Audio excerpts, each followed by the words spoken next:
Rahul Gandhi's Vote Chori campaign predictable playbook says BJP as Oppn finds common cause. Rahul Gandhi has found a new political war cry in Vote Chori, but for the BJP, it is the same, painfully predictable political playbook that does not find any fault in his party's election wins in Karnataka or Telangana, but blames it on fraud when the party crashes in Maharashtra or Haryana. For BJP, Gandhi's rhetoric is merely a media campaign with no legal recourse towards courts.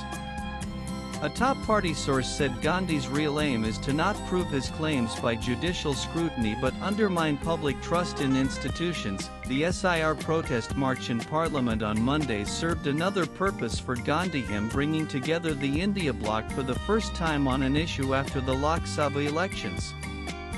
Gandhi led the march with SP's Akhilesh Yadav, DMK's Kanimojhi, TMC MPs, RJD, and the left in tow. After over a year, the opposition is finally uniting for a common cause, but, apart from that, Gandhi's strategy fails to look within, say top BJP sources. Like the party's inconsistent organization or dwindling political cadre footprint across the country that had led to election setbacks. Or the party's weak leadership.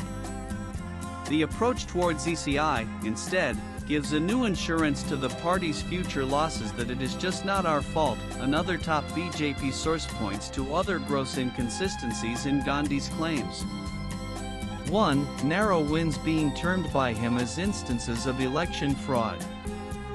According to the source, narrow wins are part of India's electoral history, and there have been 2 instances of politicians winning by just 1 vote and umpteen examples of margins below a 1,000 votes or lesser. Phased polling in the 2024 Lok Sabha polls was also nothing out of the ordinary when it comes to Indian elections, the second BJP source mentioned above said. Congress also banks on exit polls to say the real results are quite the opposite, like in Haryana, and hence, cries fraud. But BJP points out how exit polls have been consistently proven wrong. It is also a fact that India's electorate is growing like its population.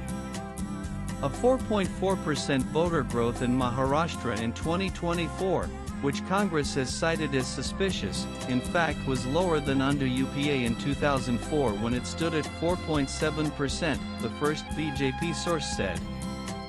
In 2024, Karnataka's voter rolls were managed under a Congress state government, which now cries fraud. Swipe left for next video. The top BJP sources, in fact, point to duplicate voters in Congress bastions in Karnataka and claim that BJP has been at the receiving end of such a phenomenon in Mullegan Central, Kerala, Wayanad, Raebareli, as well as Diamond Harbour. BJP sources say it was the Bihar SIR exercise which eliminated electoral fraud carrying on in the state for years. Gandhi may not be able to prove his claims of Vote Chori, but for now, his campaign is proving to be the glue for the opposition, which sees the impending cross-country SIR as a common enemy. BJP hopes the Bihar result will prove to be the perfect answer to Gandhi's narrative, as the lot moves from EVMs to Vote Chori, hoping desperately that something sticks.